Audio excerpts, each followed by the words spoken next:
What is going on, guys? It's Higglepuff and welcome back to Hearthstone. Today we're not going to be playing. I will upload another video of a couple games, but this episode is about my favorite cards coming from Ungoro. And as you can see here, I have the cards pulled up since recently they added all the cards in an update. I also got this Volcanosaur, which is a pretty good card. You get to adapt twice. It's in standard right now with all the Grand Tournament cards, League of Explorers, all those cards. So I got a brand with this, get an 8/6 with Stealth and Wind Fury, and it was pretty powerful. But, yeah, I'm going to be going over my top 5 favorite cards. They're not the best cards. These are strictly cards that I think are going to be the most fun to play with and most interesting. So before we start, we have 4 honorable mentions. The first one is Elise Trailblazer. Battlecry, shuffle a sealed Ungoro pack into your deck, 5-drop, 5/5. It's not going to be the best. I mean, it'll probably be pretty good because 5 random cards. What the sealed Ungoro pack is a spell that adds 5 random Ungoro cards to your deck, or your hand, whenever you open it. But of course it's shuffled into your deck, as would like Map to the Golden Monkey from Elise.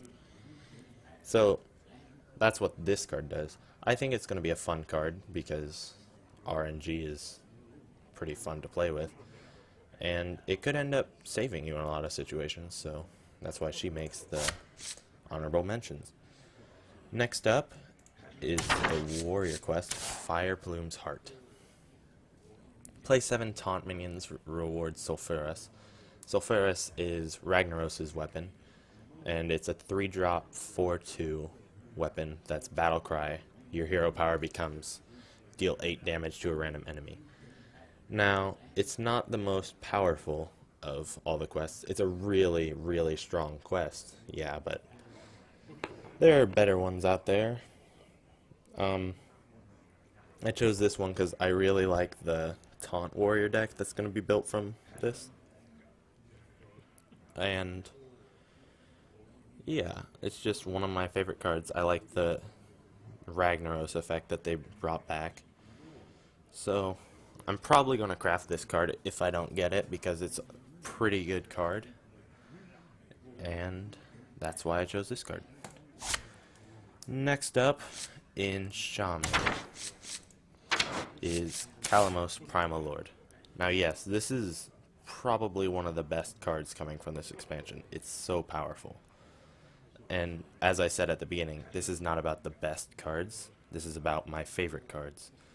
Now it is interesting. Like, it's not strictly here because it's overpowered. It's here because it gives you a lot of options, and it's pretty useful in most scenarios. It casts an elemental invocation if you cast an elemental last turn. If you don't know what those are, the 4 are deal 6 face damage to your opponent, restore 12 health to your hero, fill the board with 1/1 elementals, and deal 3 damage to all enemy minions. Those are all really powerful.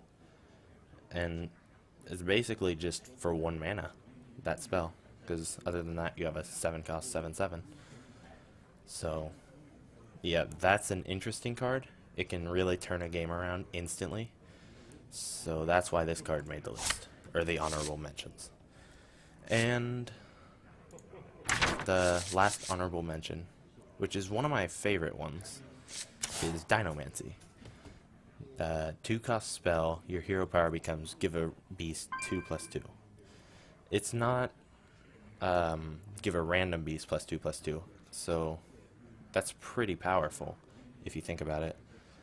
It was in the live stream they did, and I saw it in action. It was really powerful, but it's not too overpowered. Like, it's pretty broken, but you can still come around from that.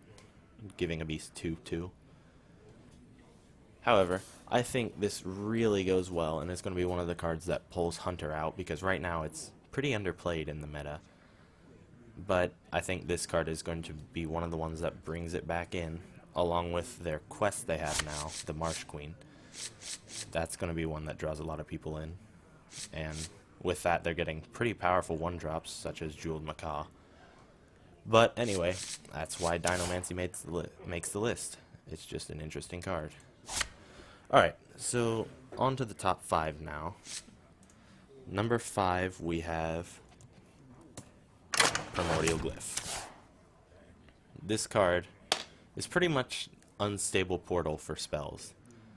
It only decreases the cost by 2, but it really helps for the quest, Open the Waygate. Now, there are a lot of ways this could be good. There are a lot of ways it could just not work how you wanted it to. Say, like, you get this, and you discover Kabbalist Tome. Well, you discover Kabbalist Tome, which is not in your deck. That's 1 card. And you play it, you get 3 more spells that were also not in your deck. So that's 4. One of them could even be Primordial Glyph, and you gotta go again. That is a lot of value, and I think this card's just gonna be pure fun to play. And that's why it makes number 5. Number 4, we have Spirit Singer Umbra. This card, I kind of think of it as sort of Bran. It's a 4-drop 3/4. After you summon a minion, triggers Death Rattle effect. And I know this card is nothing like Bran, but it's one of those cards that you play like you would Bran. So, say, in a Priest deck, you get the new 1-drop 1/1 Death Rattle, copy a card from your opponent's deck. Right here. Crystalline Oracle. If you have both of those in your hand with Spirit Singer Umbra, you basically trigger their Death Rattle twice, and you get to steal 4 cards from your opponent's deck. And that is really powerful. It's going to be a fun card to play around with, especially in that example. I really like the Deck Thief mechanic, where you take cards from your opponent's deck. That's one of my favorite things about Priest. But, yeah, I expect this card to be a lot of fun, pretty powerful, and yeah, just a good card. So on to number 3 now. We have Free from Amber. This card is really powerful. Discover a minion that costs 8 or more, summon it. Now, this could go wrong, like, say you got Cthulhu, the 9 cost 7/9 from League of Explorers, Arc Thief or Fom, and just some other bad card. That's fine. But this can also go really well, because you could get things like Tyrion, both of the Ragnaroses. I think you can get wild cards from this. But, yeah. And it just, a lot of RNG in it. I think it's going to be one of the better cards. Ooh, actually, wait. You may not be able to get Ragnaros Lightlord, because Discover's typically class-based. But still, with that, there's still a lot of powerful minions you can get from this. It can really come in clutch and save you if you need powerful minion on board. So yeah, that's why I chose that for number 3. Number 2, we have a warrior card, Explore Ungoro. I don't know if this is one of the most powerful cards. Like, it's pretty good. 2-cost spell, replace your deck with copies of Discover a card. Basically, all your cards just become, I'm gonna guess, either 1 or 2-cost card that lets you choose from 3 minions, or 3 cards, could be a spell. Yeah, it kind of reminds me of, like, Renounce Darkness on steroids, but yeah, I like this card. It really turns up the RNG, makes the game fun. This isn't one of the serious cards because typically in constructed you're not going for RNG, you're going for guaranteed good card. With this you could get like Wisp, uh, Murloc, no, yeah, Murloc Tide, Tiny Fin, just bad cards. But you can also get really powerful cards like Gromish, oh, what are they? You can get Malkarov, King Mosh, just really strong cards. That's why I chose that card. It just seems like a really fun card, and I'm probably going to play that whenever I get it.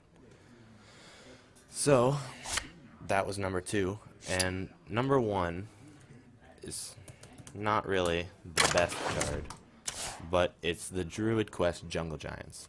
It's pretty powerful, like, and it's not even hard to get. The quest, it's a 1 cost because it's a quest. Summon 5 minions with 5 or more attack. That's not hard to do it at all. And they're adding a bunch of powerful minions to Druid 2 with 5 or more attack. And the reward is Barnabas, which is, I believe, a 5 cost 8/8 battle cry. All your minions in your deck cost 0. Now that's an insane battle cry. The reason I picked this is not necessarily because it's interesting. I mean, don't get me wrong, it is interesting, but I think the deck type that comes from this is going to be very similar to the Kuhn Aviana deck that is right now one of the stronger types of deck. And I really appreciate that they're keeping that around because a lot of people like that deck. I don't typically play it that much. I don't think I've actually tried it, but it's a pretty fun concept. There are a lot of things you can do with it, like Kuhn, Refresh, double Nourish, get 6 extra cards, spam all your minions. And they're all going to be like 5 attack plus typically because that's what the quest is. So yeah, that's why I chose this card. It just has a lot of fun synergy, and I think it's going to be a good card. A great card. Those are my favorite cards from the update. So if you have any differences, such as like the mage spell, Open the Waygate, that's pretty interesting, but I didn't pick it because I don't know, it doesn't seem like it would be extraordinarily fun. It seems like you're gonna bum your opponent out. But those are my favorite cards, so if you agree with me, just let me know in comments, and I'll see you guys later.